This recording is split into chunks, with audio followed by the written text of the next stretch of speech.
I am incredibly excited about today's episode and sharing it with you. And why wouldn't I be? I had the chance to sit down with the incomparable Corey Damen Jenkins.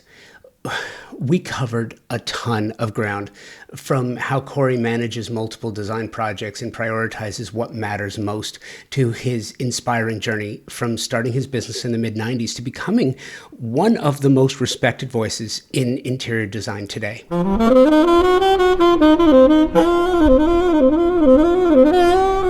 Corey is one of the most vibrant and visionary voices in American interior design today, known for his unapologetically bold aesthetic, full of lush textures, vivid color, and sophisticated pattern play.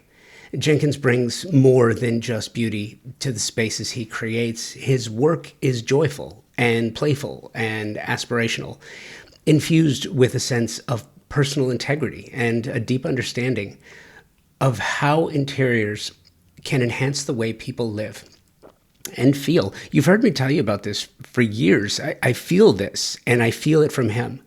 From best-selling books to international product collaborations, Jenkins continues just moving forward to redefine what luxury and accessibility can look like when rooted in authenticity, resilience, and creativity. And I think that's the most important part.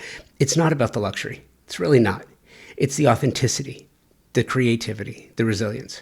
Today, we're going to talk about trade events and time management, his toy box philosophy, editing as design and business principle, early career and industry entry, facing doubts and defying odds.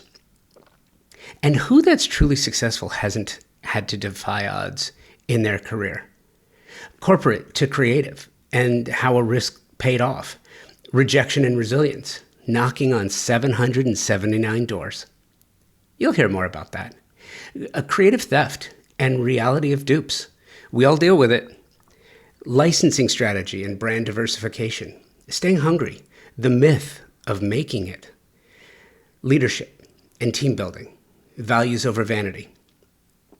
On Design Reimagined, a book and ethos that reflects evolution.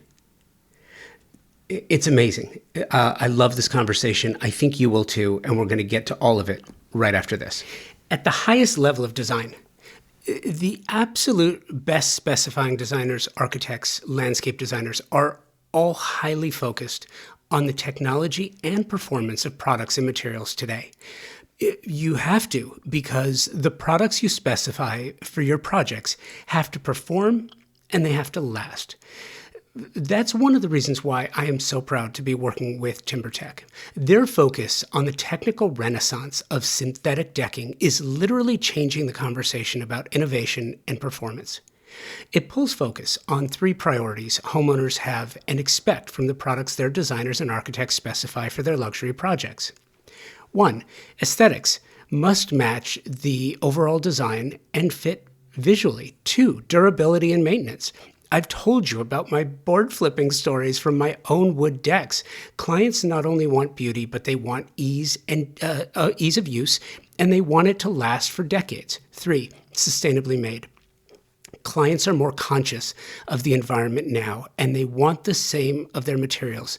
TimberTech hits each one of these elements with a product that not only meets expectations, they exceed them. TimberTech makes a synthetic decking that looks just like wood, color and embossed wood grain for a natural appearance.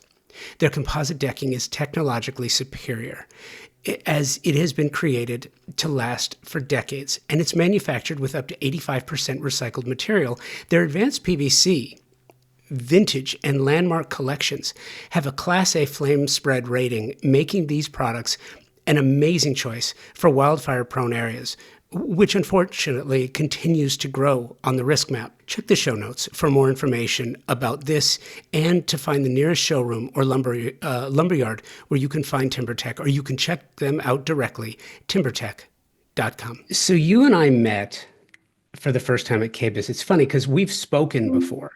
I think you and I spoke. You were doing Kips Bay, or you were doing a showcase house on the East Coast years ago when we spoke. Mm-hmm. And but KBIS was the first time you and I got a chance to meet in person. It was great. when it comes to events like that, when it comes to shows, how do you navigate?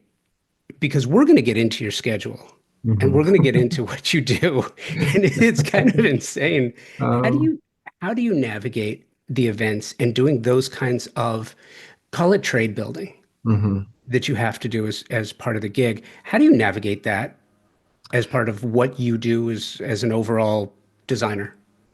That's a great question, and thank you so much for having me on with you. I'm looking forward to our chat today. I think that when you're prioritizing anything when it comes to business, it's really like the traditional toy box that we may have had to deal with as children. As a child, my mom and dad gave us a lot of toys, and they gave us a big wooden toy box that had a lid on it that, opened and closed, and our whole assignment, aside from other household chores, was to put our toys away. And we found that when you put the bigger toys in the box first, the big fire trucks and stuffed animals and dolls and all of that, and then you put the smaller toys in second, the Matchbox cars, the action figures, the marbles, and all the other little things. Those smaller things have a way of trickling down and finding a little niche, a little nook, a little cranny to kind of nestle into amongst the larger toys in the toy box. And then miraculously, the lid always closes. Whereas conversely, if you put all the small toys in first and then put the big toys on top of it, the lid almost never closes because they're taking up all the space that the larger toys really need to occupy to make room for the smaller things. So when I'm looking at engagements that take us outside of the design orbit from our day-to-day client work, like a show house, for example, or television, or streaming series, or whatever we're working on, even our coffee table book, right? These are important toys that are large in size, and I put them in the box as priorities. And then other things that are perhaps a smaller or moderate sized priority, they always find a way to kind of trickle in and toggle down, and they find a niche, a little crevice, a little nook to fall into. And it always works out as long as your priorities are set straight. Everything has a way of sorting itself out. That's amazing. And you know what's interesting too, Corey? That's, to me, that's a metaphor for the edit. And the edit in your line of work is absolutely everything. And it's funny because you just kind of made that bridge between how it works for you on the business side and how the design actually works, because I imagine you approach the edit the same way. hmm Absolutely. Yeah. Priorities are what governs excellence. It's the situation that is without priorities that can make things more difficult. So you have to have a schedule, you have to have a strategy, you have to have a way of, attacking what needs to be done and doing it in a way that makes sense. So, It's so true. And I'm curious where, for you, where that comes from. So you got into the business in 96. You started your own firm in '08. mhm. Great time to start your own firm, by the way. I would give it 1 star. Do not recommend. Yeah. Don't do it during a financial crisis, financial disaster. Don't A do that. great recession, yeah, a historic global meltdown economically. Yeah, definitely a 1 star, do not recommend, but I did it. But between 1996 hmm and 2008, when you hung your own shingle, Yeah. what did you learn and what was the process and when did you know it was time?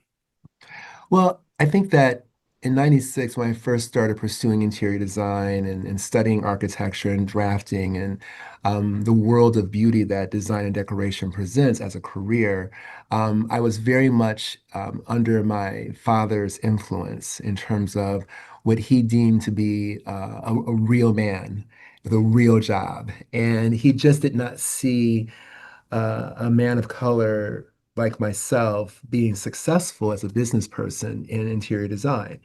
And I think at the time, especially in the 90s and the 2000s, he had a reason to believe that there weren't um, a lot of big names. I can think of maybe one or possibly two that were successful. Um, but even now, the interior design community, Black Americans make up less than 1% of the industry nationally. So I can understand why he felt that it wasn't going to be a good business move for me to pursue a career in interior design, because he wanted me to be successful and to not be a starving artist, as he put it. But I did make the pivot. Part of it was out of necessity because I did take on a job working as a buyer, a purchasing agent for the big three in Metro Detroit, for Ford, GM, and Chrysler. And I'm glad that I did that. That was under his encouragement to get a real job, And so I learned the value of managing, multi-million dollar budgets and price points and, those beautiful sage green and white horizontally striped spreadsheets, and making all these things work in terms of a larger corporation as a prototype buyer and as an indirect purchasing agent. But then when the great crash happened in 2007, I got laid off. So the real job did not protect me from the whims of people who were in power when it comes to government. And that's when I first realized I do not have the level of power or security in this real man's job that I was encouraged to believe. I'm just as dispensable as everyone else that has degrees and experience and tenure. None of that mattered during the Great Recession. So I decided to pivot into interior design where I would have a lot more control over my own destiny. That's really interesting. And I'm curious the connection between you as business person, you as creative. Hmm. Oftentimes that there's those two ideas are in conflict Right. with each other. Yeah. And I'm curious, especially because you made the decision and you launched in what some might view, and I'm not kidding about this, but what some might view as the absolute most inopportune moment to do that. In Right. some cases, it is the most opportune because everyone else is flooding out. So for you Right. to go into a space that's being vacated by others is genius. Well, yeah, thank you for saying that. I didn't It feel may quite, not have felt that way. it definitely did not feel quite genius at the time, but looking back and with retrospect, in hindsight view, it worked out. Um, but that was a very aggressive time, and a very emotionally draining, and emotionally battering time for me. Remember, I had just lost my job of 10 years, a job that I expected to hold and to helm until I retired and, get my pension plan. That's what most Michiganders do. They work on the line or they work at some job for 30 years and they retire. So to have that rug pulled out from under me unexpectedly during the great meltdown, in 2007 set me back on my heels and did a real number on my self-esteem. And then to embark on, knocking on 779 doors during the Great Recession to find my first client. Yes, there was a great opportunity and doors open at the 779th door, but it also meant 778 rejections, 778 door slammings in my face, 778 dogs being let out to chase me off the property, 778 people inviting me in their home and draining me of all my great ideas and concepts, and then to just ghost me when I would ask for a letter of agreement to be signed for the actual job. So it's 778 rejections on top of losing your job. So I look back on all of that, and I think that I'm grateful that everything worked out the way it did. But it certainly was, it came at a price, I think, emotionally and physically and mentally for me to kind of power through so much rejection back to back at that moment. It's so interesting, and there's so much to unpack here. Something that you said really strikes a chord with me. Uh, that idea that people invite you into your home, into their home, and they just milk you for ideas Mhm. and then ghost you. This whole Mhm. idea of ghosting people is kind of a recent phenomena, but it's not new. Horrible. Yeah. And it's not new. Yeah. And it's really interesting because we're in an industry now, but when you hear about dupes in particular, Mhm. and you hear about this creative theft and impinging on other people's IP rights of various sources. it really affects creatives way more than it does other people. Hmm. But what I find really interesting about you, I was I was watching a conversation that you were participating in. It was ADEC 2 years ago with Okay. Bunny, Yes. and you were covering some of these ideas. But one of the things I laughed out loud. It was the funniest thing when Bunny, during the intros, when Bunny said that she was looking at the images that were popping up, and she was Hmm. looking at some of your work and thought it might have been hers. Yeah. I Yeah. just, I thought that was great. But what I find interesting, especially in context of our conversation now, is there really is, especially in design and architecture, there is a fine line between dupe, inspired by, and coincidental creativity. There Hmm. really is. I mean, look, nothing's new. Chairs have four legs. Right. Yep. And it's very hard to come up with new concepts. Yet, one of the things that I think is so spectacular about your journey is all of the brand extensions and all of the avenues Hmm. that you're taking. And I'm wondering, what is your process by evaluating partnerships, evaluating extensions? Is it time for a new book? We're going to cover that too. Is it Hmm. time for a branded YouTube channel? We're going to cover that too. And all the partnerships. How do you evaluate with only 24 hours in the day, 7 days a week, 365 days a year? You're not going to make more time. Right. How do you evaluate your partnerships and your extensions? That's a great question. I think that it's important to never put all of your eggs in one basket, if you will, to really be able to be willing to diversify your interest and to extend your influence into other avenues. I think that's important. In launching the firm during the Great Recession, I learned very quickly how people are affected by the economy and Wall Street and their willingness and their confidence to spend on themselves and to flourish and to splurge on themselves is sometimes governed by how they feel about the market.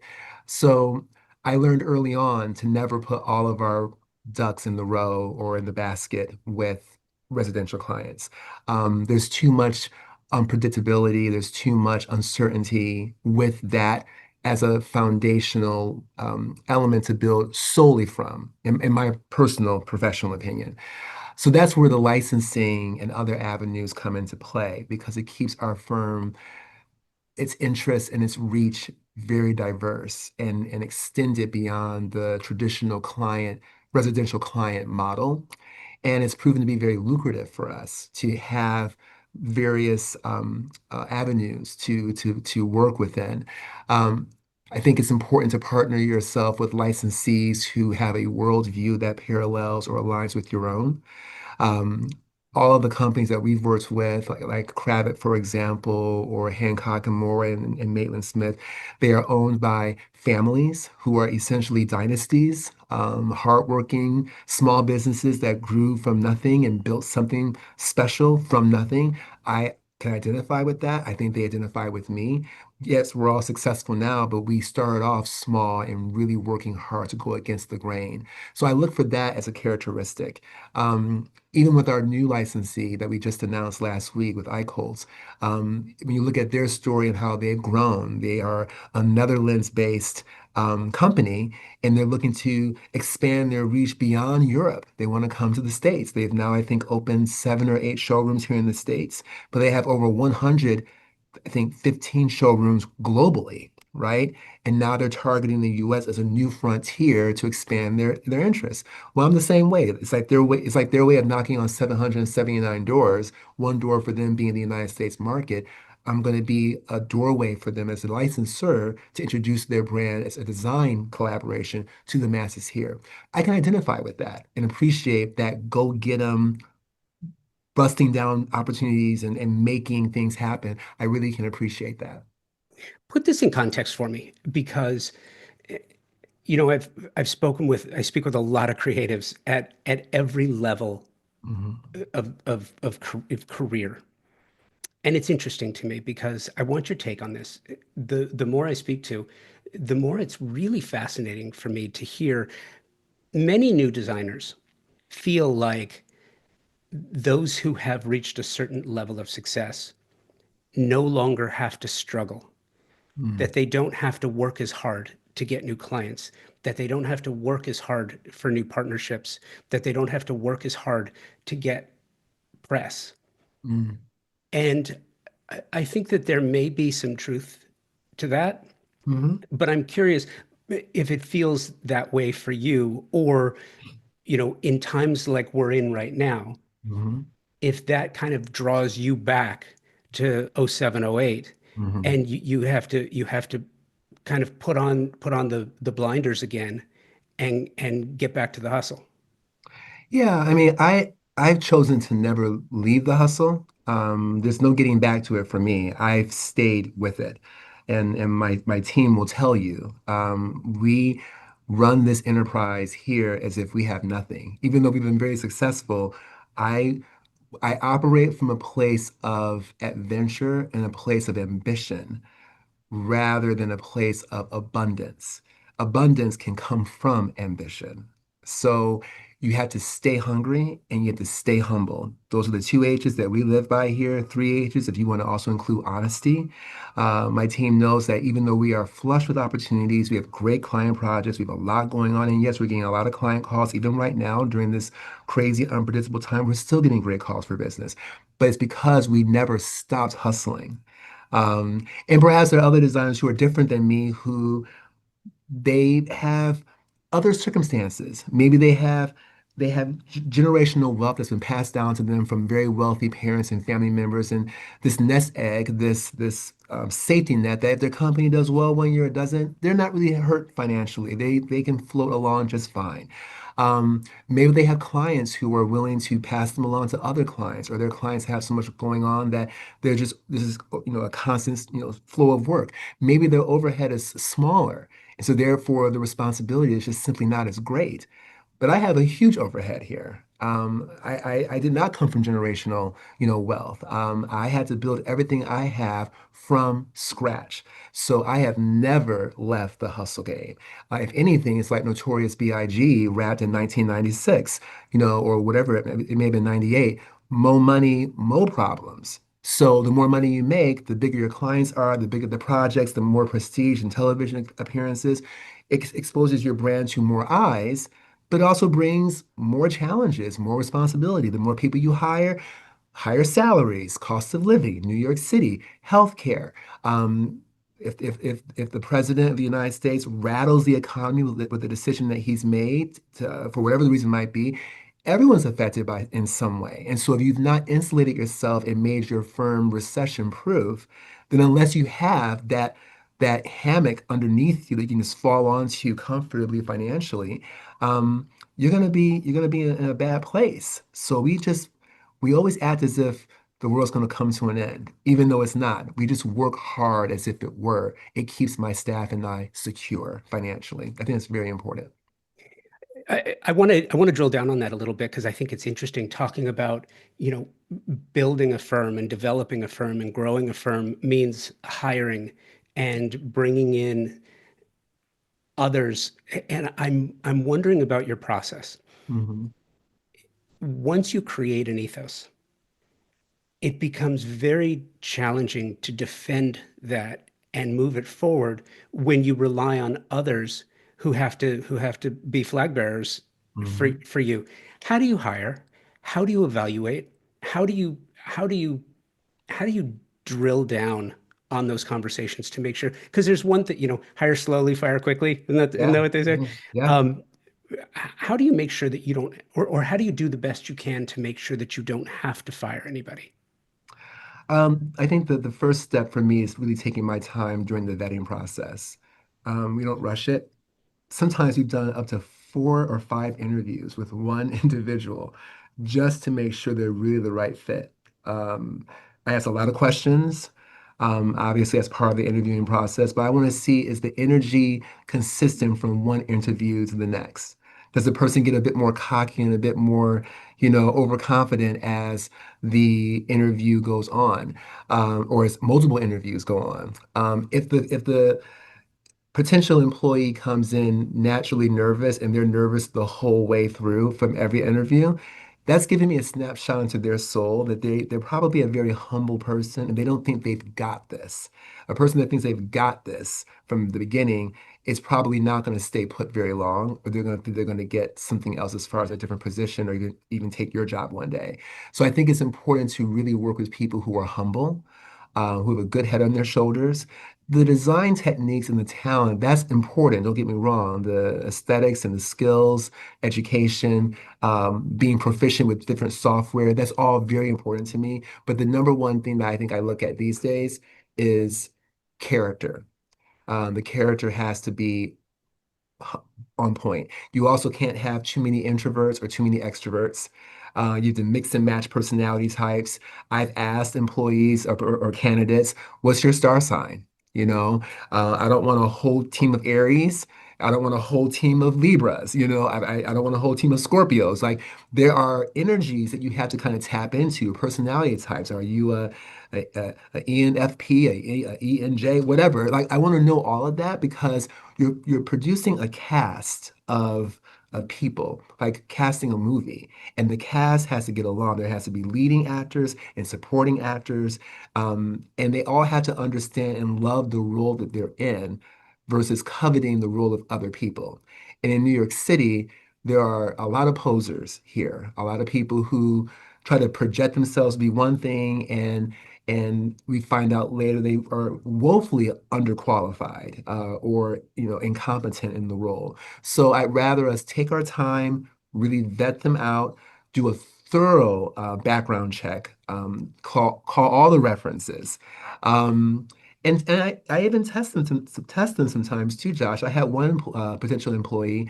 She didn't get this job, but she interviewed with me about another opportunity that she was, focusing on here, and she revealed something about her existing principal that should have been kept confidential from me as a competitor. And she brought this up from the angle of name dropping to kind of impress us with the interview that she had access to this, her boss's inner workings as far as a big project that she was working on. So I tested her and I said, well, what's the name of the project? Where is it located? And she dropped all the information. And I said to her, just so you know, that was a test. I wanted to see if your character understood the value of confidentiality because we're working on many big things here. And I have to make sure I have a team that I can trust around me at all times. And that's a test that unfortunately just now you did not pass. I should not know my competitor's inner workings of her business as you just displayed and shared with me. You actually just compromised your existing employer's confidentiality, right? So I think all that has to be taken into account when you're vetting out a new employee. I love that. I do. It's interesting too to hear you talk about it. Do you think about, well, clearly you do. You think about your, not your necessarily your colleagues, but other designers in the space as competitors. Mhm. You are competing against them. Are you competing against them for the business? Are you competing against them creatively? Is it all of the above? How do you think about that? I think about it from the angle of the belief that there's enough for everyone. I do believe that. But when it comes to competing for excellence in the industry, of course we want to be number one, right? What any small business that does not want to be number one in its category or its industry should not be in business. That's the whole point. We're living in a capitalist society, and we should be trying to capitalize on the momentum to make ourselves the best out there for our clients to consider for an opportunity. Um, I think there's a difference between considering another design firm as competition and considering them as a threat. We're not threatened by any other design firm. No one can do what I can do as a designer. I can't do what other designers do for their clients. A client's going to hire me for what they want for my aesthetic. That same client may hire a different designer for something else. So we don't feel threatened by them, but we are in a relay race, if you will. We are running for the prize. And the prize is to not only win and win the commission, but to be successful and endure beyond the finish line, to continue thriving and not just surviving. So I think that that's crucial to understand that it's not a given. And to your earlier question, you have to continuously keep working for the opportunity to keep hustling for it. You should never rest on your laurels and just think you've got it. That's what I mean by a competitor spirit. You are listening to my conversation with the incomparable Corey Damen Jenkins. We'll be right back. The most important word in the design industry today is service. Product, incredibly important. Price, important. Selection, incredibly important. But stellar service is the premier idea that can make all the difference in the success of any project. This is how design professionals like you demand great service for your projects. And you get your favorite brands in one place with expert, knowledgeable, and non-commissioned professionals to help you specify the right product for each of your projects and get the best price. Non-commissioned, that is incredibly important. And at Pacific Sales Kitchen and Home, a Best Buy company, that means their only incentive is your satisfaction. Pacific Sales Kitchen and Home, a Best Buy company, has just that with over 60 years of service in Southern California. Pacific Sales is your destination for exploration, advice, inspiration, all the best brands, great prices, the best in the industry when it comes to service, and you know it's reliable. You know that you are going to get predictable results, reliable results every time. And now you have the Pacific Sales Kitchen and Home team to help you with their Pro Rewards program, which is a trade program unlike any you've ever experienced before. Earn 3% in Best Buy e-gift cards or 2.5% in a reward check for every qualified and delivered sale, in addition to special trade pricing, exclusive offers, access to exclusive special events, and so much more that I can't even begin to try and list it all here. And here's the cherry on top. Access to exclusive builder trade incentives from top brands and the stellar service you deserve from a company that has been serving the industry for over 60 years. Now, terms and conditions apply to the Pro Rewards program and builder trade incentives. So visit a Pacific Sales expert at a showroom today for full details and learn how you can unlock additional savings and benefits. Don't miss out on the opportunity to work with the best of the best. Visit Pacific Sales Kitchen and Home today and elevate your projects to new heights. Yeah, no, I love that. Being good is never enough. Right. Yeah. It's not. I was asked recently, this is not my first career either. I started off in broadcast, and I Mhm. was in the mid 90s, I was a music rep for an alternative station in Dallas. Okay.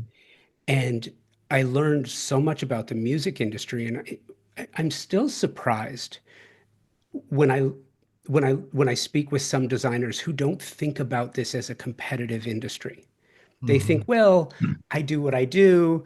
People come to me because they like what I do.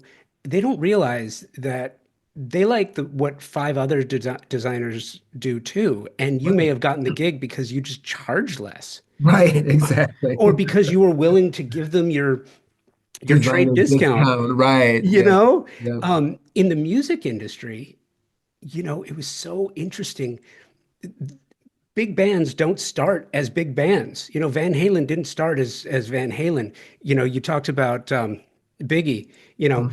Biggie didn't start at the Apollo. He Mhm. started with handing out mixtapes. Yes. Yeah. And that there's a competitive nature. You can still love what other designers in this space do, but you still want to beat them for the business. You still want to look. I'll give you an example.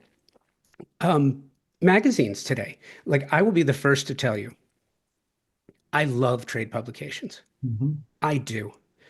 At the same time, I'm very sad by the industry. And look, I go back to radio. Same thing.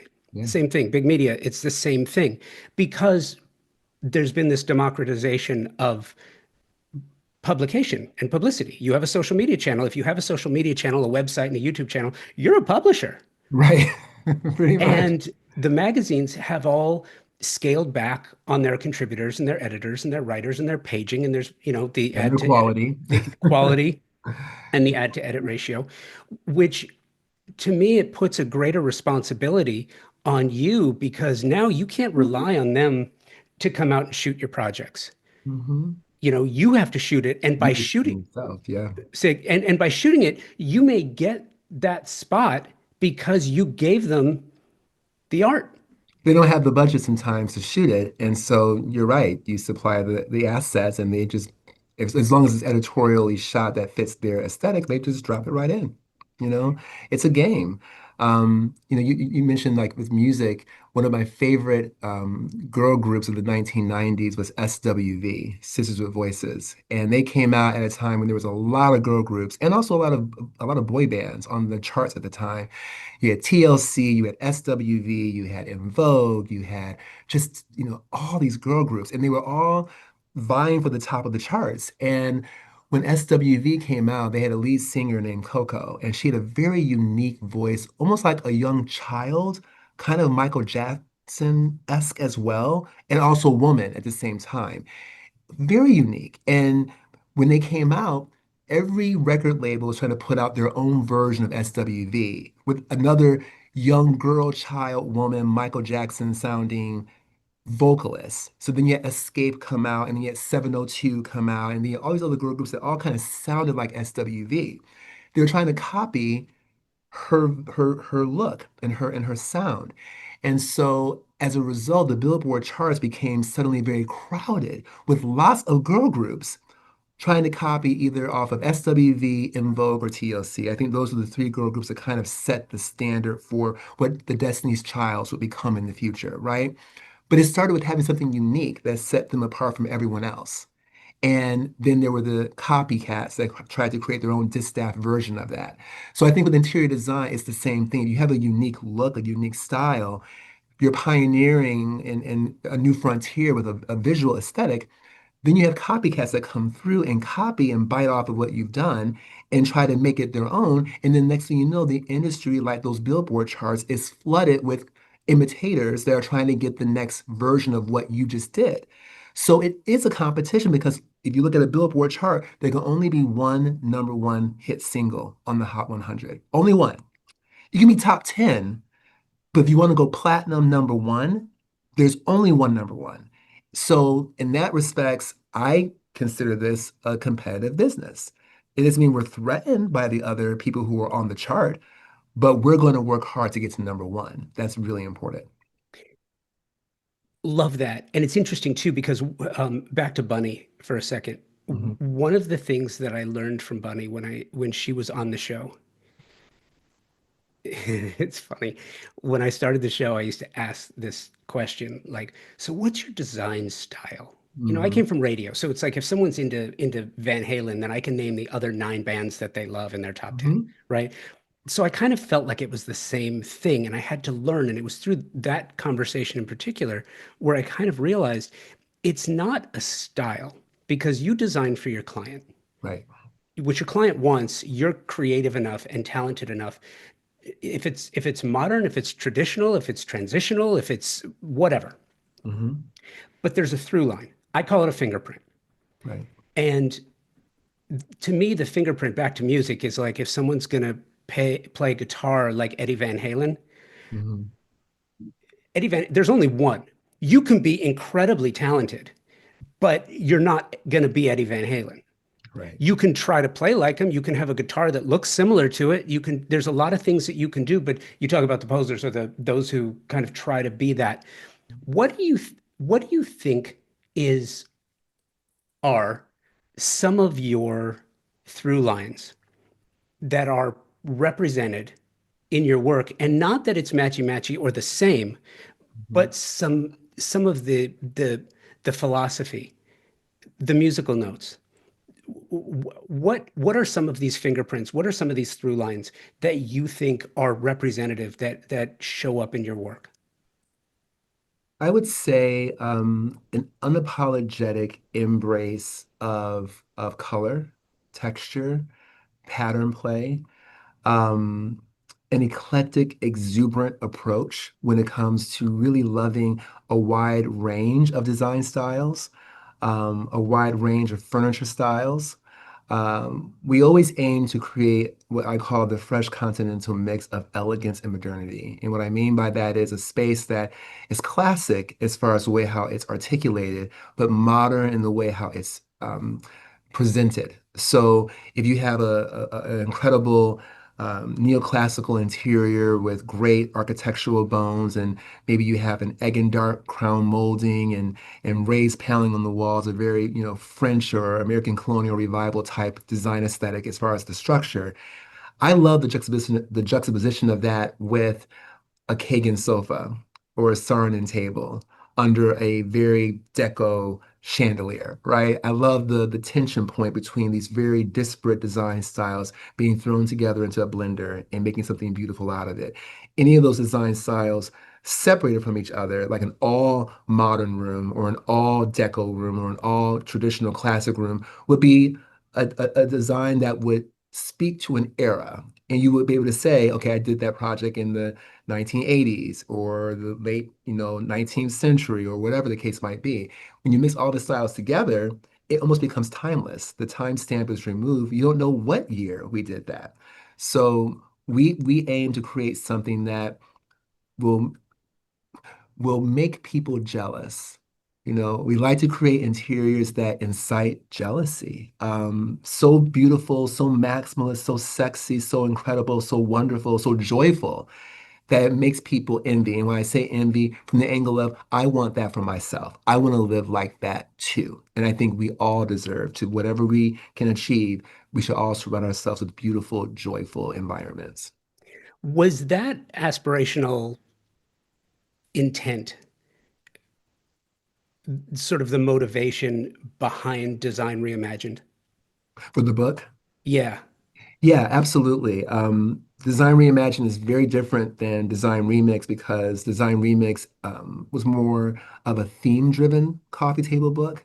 And it was a really nice mix of projects, but a lot of them were more Midwestern based as far as logistics. And the clientele that we have there is just a different clientele than what we have in the Northeast or in the South or outside the States. Not better or worse, just different, right? Design Reimagined, though, I think is much more unapologetic when it comes to the color and the texture and the pattern. The projects there are much bolder, much more eclectically exuberant, and just very joyful. Even just the front cover, it's color, it's happy, and I think it speaks to the clientele that's featured in the book. They are all really lovely, down to earth, joyful people. And our staff is that way as well. So I think the results just kind of speak for themselves.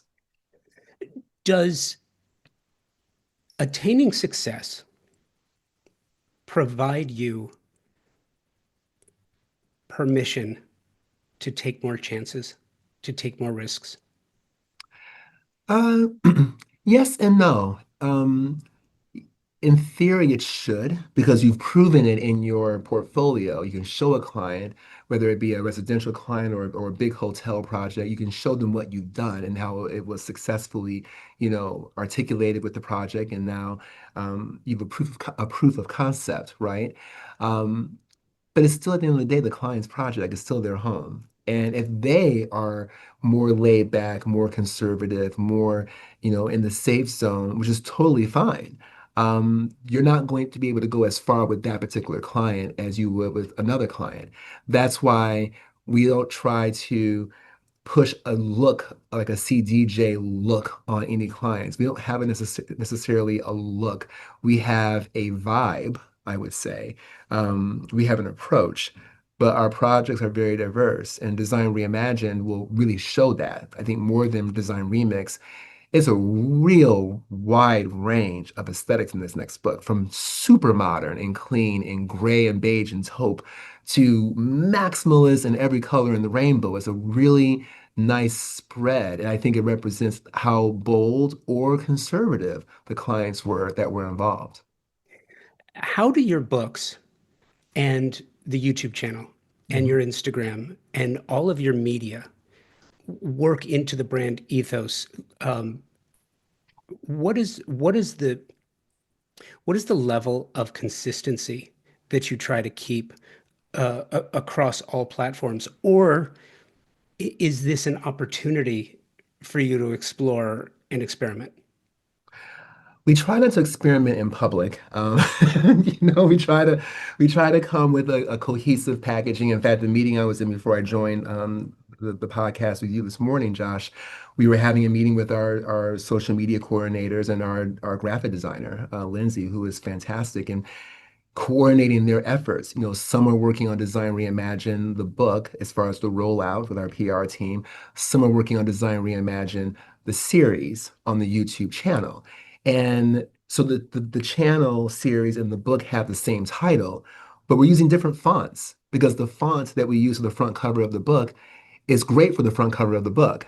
But after doing some testing, we found that it was not resonating as well as a font on the packaging for the banner on the YouTube channel or on this show. So we're now doing a different round of new fonts and design aesthetics with the animated intros for each episode, for example. That's a bit more flashy and more eye-catching because that medium requires that. So there has to be some flexibility with how you're rolling out your design aesthetic as a company, as a brand, and yet at the same time it has to still be cohesive and it has to coalesce in a way that feels seamless. I asked the question because, and it's been a while since I've talked about this, but clearly we've talked about music. We both love music. Yeah. I am a huge jazz fan Hmm. and huge Miles Davis fan. Hmm. And when Davis came out with Bitches Brew, Hmm. it shook me. It was uncomfortable. Hmm. And I know why he did it, but it was so completely divergent from what he had built as his, if you will, a style guide Right. for an improvisational form of music. You could, it Mhm. almost feels to me, and I'm not suggesting that Bitches Brew or your version of it is the next thing that's coming, because clearly we've established that that's not something you do in public. Right. But I think it's interesting because that you mentioned how you test and how Hmm. you evaluate. I find that different, very different from many, if not most, that I've spoken with. What is the internal process that Hmm. you use to test, evaluate, retest, A/B test, and determine we're going to try new things? Absolutely. Yeah, we have a trust, if you will, a brand trust that we bring things to. And they are a mix and medley of professionals from different backgrounds. Some are in the in fashion world, and some are in the entertainment world. Some are producers like Goodbye Pictures, who's producing our Design Reimagined series, our PR team, friends and family, other designers, people who oversee PR and marketing for other brands, like my friend Derek Jack. And we show them the trailers for the new series. We show them the front covers of the new book. Yes, the talented team at Rizzoli knows what they're doing, but they are going to often defer to me as the author because they do want me to be happy about what we're producing together so I can get out there on the road and do these book signings and feel good about what I'm showing the audience. So it's very collaborative. And so we will bring these different, assets to people and say, okay, on a scale of 1 to 10, what do you think? Is this working? Is this not working? And we get that feedback. And then we take that back to the powers that be and we discuss it and lay things out. And then sometimes we have to make a pivot. And that's okay. I think it's important for people to be humble enough to realize that we don't know everything, that great decisions are made when you have a multitude of counselors, not too many cooks in the kitchen, but cooks who are in the kitchen who know how to cook. And as long as you have that team aligned together on one mission, it's amazing what can be produced from those partnerships. So it sounds to me like for you, this really is, not to just kind of pound this whole music reference into the ground, but it sounds like it is a band.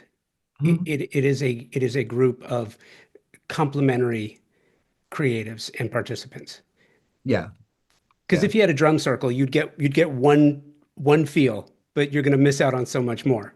yeah, yeah. And I think that sometimes my team will, they, even though they know that I don't have an ego to bruise and I really do value their feedback, I think that sometimes people assume that because I'm the head and the principal of the whole franchise, that somehow, or I should say enterprise, not franchise, the whole enterprise of our business, that somehow I'm going to just either not accept what they're thinking or I'm just going to make my own final decision. And I really enjoy the volley of opinions. Now, there does come a point when it is pencils down, we have to move forward. But I enjoy getting various opinions and feedback because I often find myself looking at things differently and saying, you know what, you're right. I hadn't considered that angle before. Maybe we should pivot this way.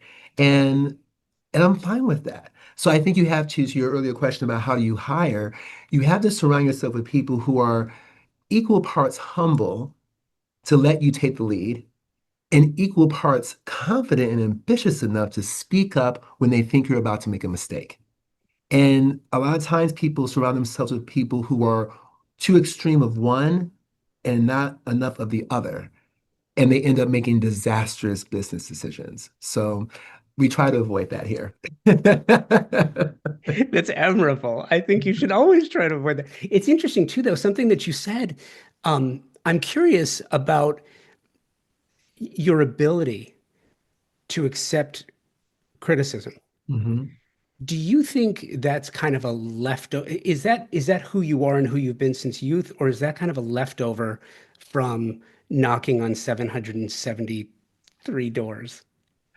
Um, it's definitely a childhood tenet of It is. my personality. Yeah. I mean, the Greek root word for humility is humus, Humus, with a little accent mark, I think, over it. And when you translate that to English, it means dirt or dirt-like. So we were always raised to keep our heads to the ground, to stay humble. And the good thing about being grounded in your approach to life is that should you stumble and fall, you don't have too far to land on the ground. When you elevate yourself to stratospheric heights with arrogance and haughtiness and an overconfident, position, when gravity sucks you down, and it does when you make a mistake, the splat is so much nastier and so much messier. So I think it's important to really be humble. Yes, to your question, 779 doors definitely humbled me even further because I really thought that I was going to retire from my previous job and just work 30, 40 years and be done. And the universe had a different plan for me.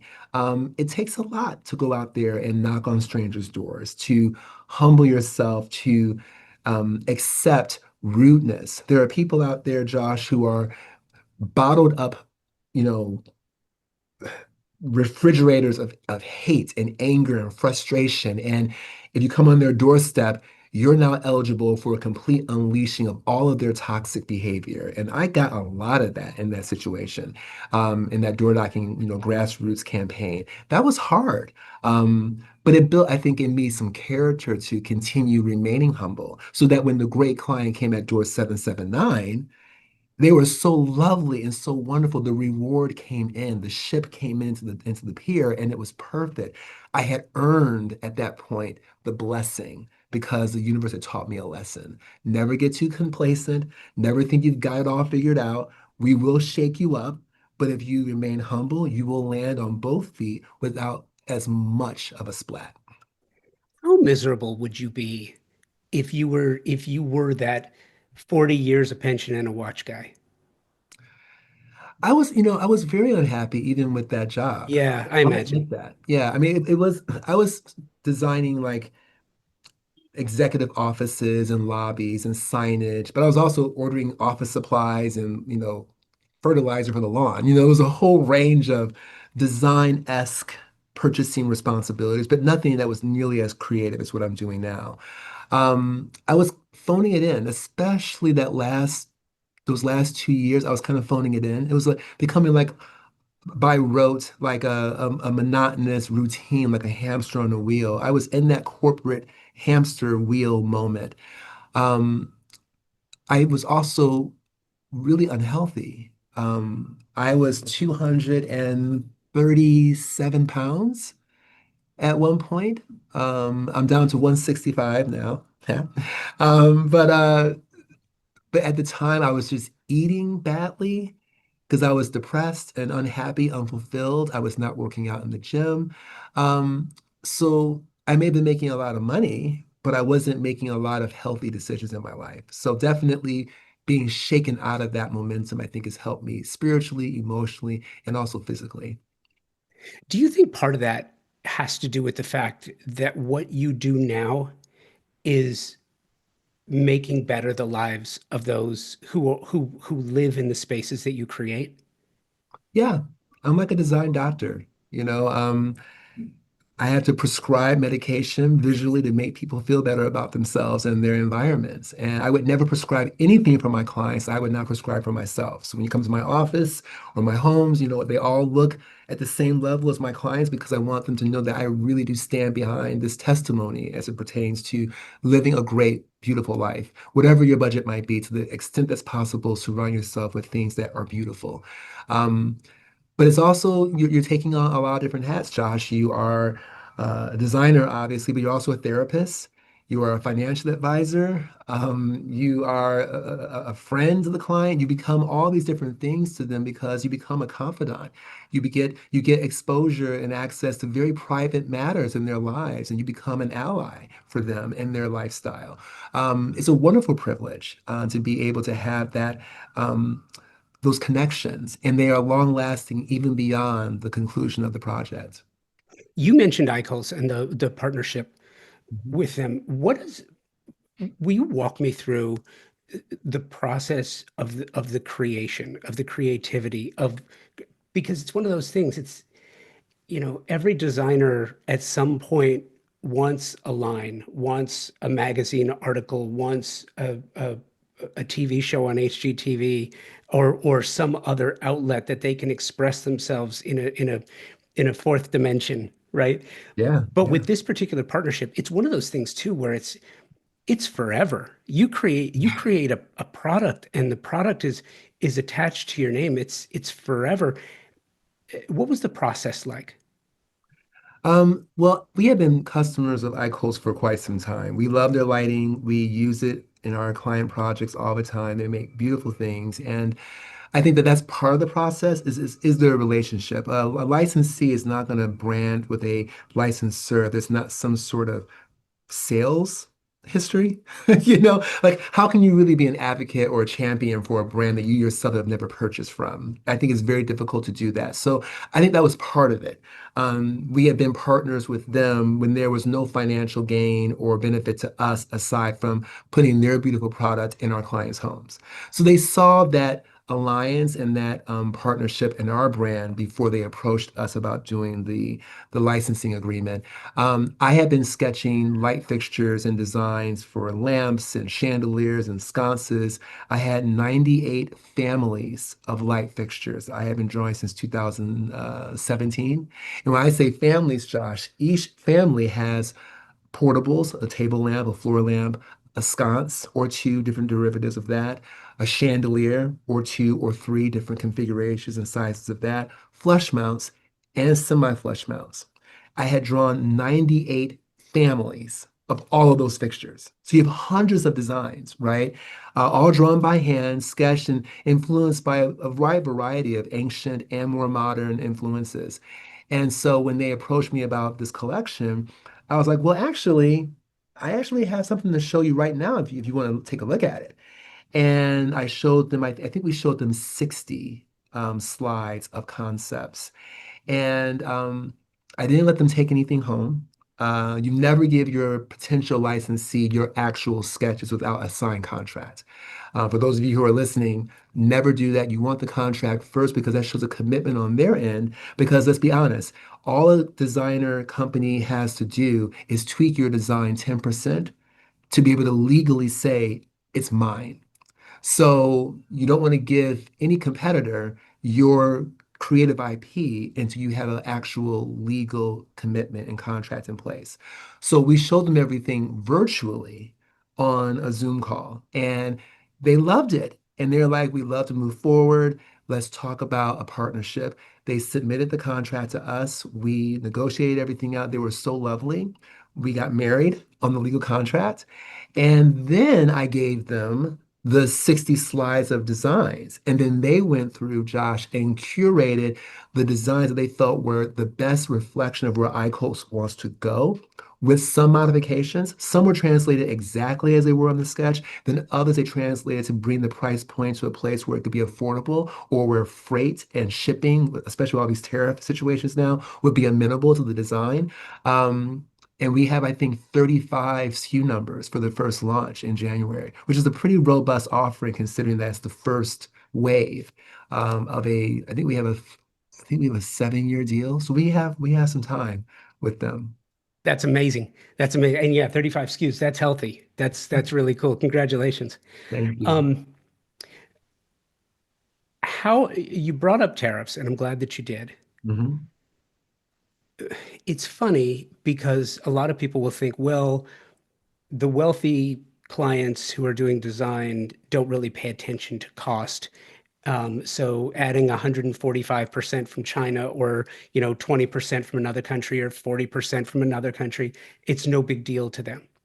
I would Hmm. argue that it's a big deal to everybody. Hmm. Most people because they'll have a financial if they're a big enough client, they have a financial person who's handling it, and it's not their house. Hmm. It's their job.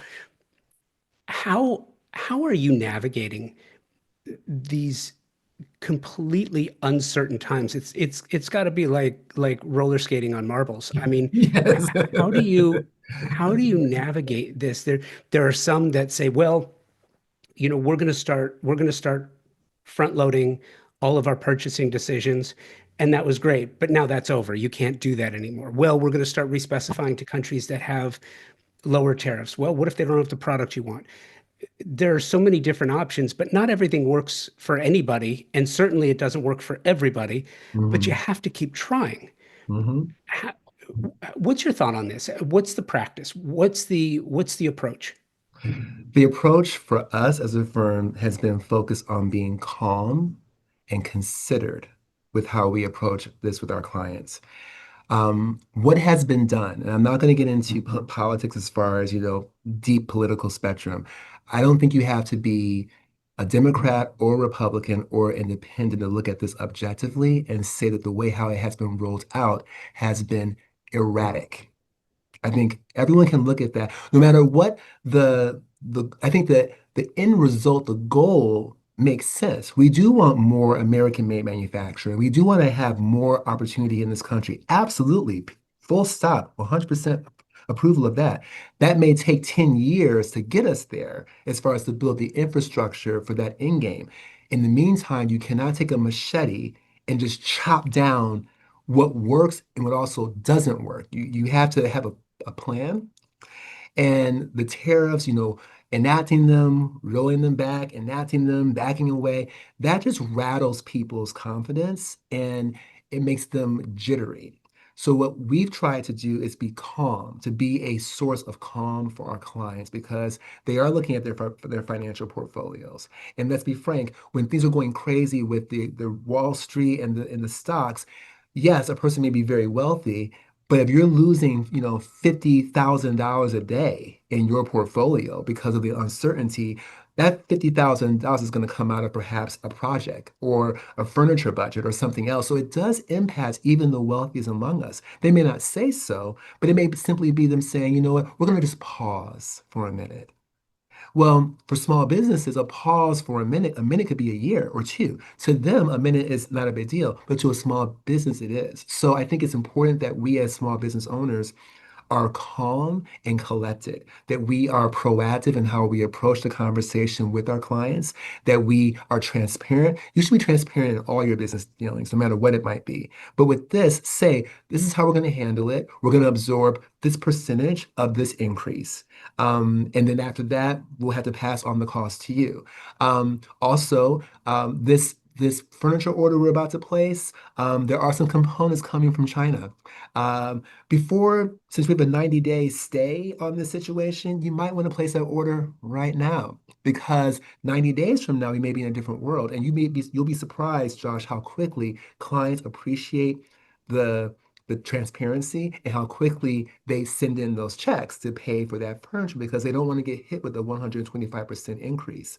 So it's about being proactive and transparent and helping them realize that we're not just your interior designer, we're also acting as a creative fiduciary. And we're looking out for your best interest here. Yes, it's our best interest too as a small business for our revenue, but we also want you to be happy and we want to finish the job. And we know they do too.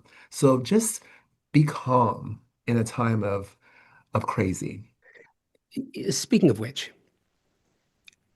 one of the most difficult things to do for anybody, I think it's a universal, Mhm. is to be creative when you're stressed, taxed, and burned out. Right. How do you recharge? What do you do to maintain that spark? To what do you do to mentally recharge the batteries? Sleep, um, which I don't get a ton of sleep these days. You know, we work hard, we party hard. I sometimes put in between 60 and 70 hours a week sometimes here, Josh, but when I go on vacation, I go on vacation. I usually leave the country, go abroad, and for 2 or 3 weeks, don't call me unless the client's house is burning down to the ground. And even then, call 911 first before you call me in France. But I think vacations being strategically scheduled throughout the year is very important. I can be pedal to the metal if I know that there's a vacation coming into orbit. You to look forward to. I think it's important that as creatives and as business owners that we're always looking at the end of the tunnel and realizing that the light at the end of the tunnel is a break and not a train. So scheduling out time for yourself is crucial. Um, Going to the library, museums, movies at the theater, stage plays. Um, I love going to the flower district and just walking around looking at beautiful flowers for inspiration and just for peace of mind. Um, I love reading comic books and escaping into the worlds of fantasy, whether it be Marvel or DC. I'm a huge Marvel MCU head. Comic books mean a lot to me. Books of fantasy like L. Frank Baum with the Wizard of Oz series, books that I read as a child. Hardy Boys, Nancy Drew. Um, I don't know, Isaac Asimov, Hans Christian Andersen. These are timeless works of literature that are, in my opinion, literary art. I like revisiting those things and transporting myself back to a time when, in my childhood, life was a lot more simple. And it's amazing how just rereading passages that you read as a child somehow transports you back to that moment. And as long as that book is open, Josh, you are in 1982 or 1993 or 1979. And then when you close the book, you're transported back to 2025. I think that's really a really good way to escape and to recharge. I love that. And I love this. Corey, I cannot thank you enough. This was so much fun. Thank you for doing this. Thank you for having me. It was a lot of fun and just thank you for continuing to shed a light on so many important topics that are so meaningful to creatives and those who love the creative adventure that we're all on. The Design Hardware Showroom is a space where specifiers can go and find an incredible selection of high-end faucets, luxury tile, natural stone, wood floors, and bespoke hardware, and so much more. Select products are presented in a holistic manner, strategically arranged to stimulate creativity and transition your vision from the conceptual stage to a fully realized space. You will find everything you're looking for, even the products by brands you didn't know you didn't know. Surprise and delight. Am I right? All under one roof on 3rd Street in Los Angeles, just up the street from the Grove. Conveniently located, free parking available. Stop by to find inspiration, collect samples, get expert advice, and tackle everything on your specification list all in one place. Visit them online at designhardware.com, at Design Hardware and Flooring on the socials, or in the real world, 6053 West 3rd Street in Los Angeles. So there you go. That is a wrap on my conversation with Corey Damen Jenkins. I hope you found it inspiring, insightful, and I hope it helps change your perspective on design, perseverance, humility, and all the things that we all struggle with every single day. Be sure to check out his upcoming book, Design Reimagined. It's launching on September 9th. And keep an eye out for the new season of his series as well as his lighting collection. It's very, very cool. And check the show notes for links to all of it, including his portfolio. As always, thank you, Corey, for taking the time to join me. Thank you to all my partner sponsors, TimberTech, the AZEC Company, Pacific Sales, a Best Buy company, and Design Hardware. I think conversations like these really do make the difference and help all of us deal with all of the challenges, from imposter syndrome, that faking it till you make it, to the tariff struggles, and the fact that every service industry is a sales industry and we all have to sell, even though we may not like it. It's all part of the gig. And some people seem to make it look easier than others, but it doesn't mean that we're all not working just as hard. And hopefully these tips help you and keep you motivated. As always, thank you for listening. Please make sure that you are sharing the show with colleagues, friends, family who you think might be interested. Don't forget to subscribe if possible so you get every episode to your feed automatically when it's published. And send me emails. I love your guest suggestions. I love your show suggestions. They have impacted the way I think about this show and how I present it to you. Convo by Design at outlook.com, and join in the conversation on Instagram at Convo by Design with an X. Until next time, try to stay creative, keep pushing forward, and until we meet again, rise above the chaos.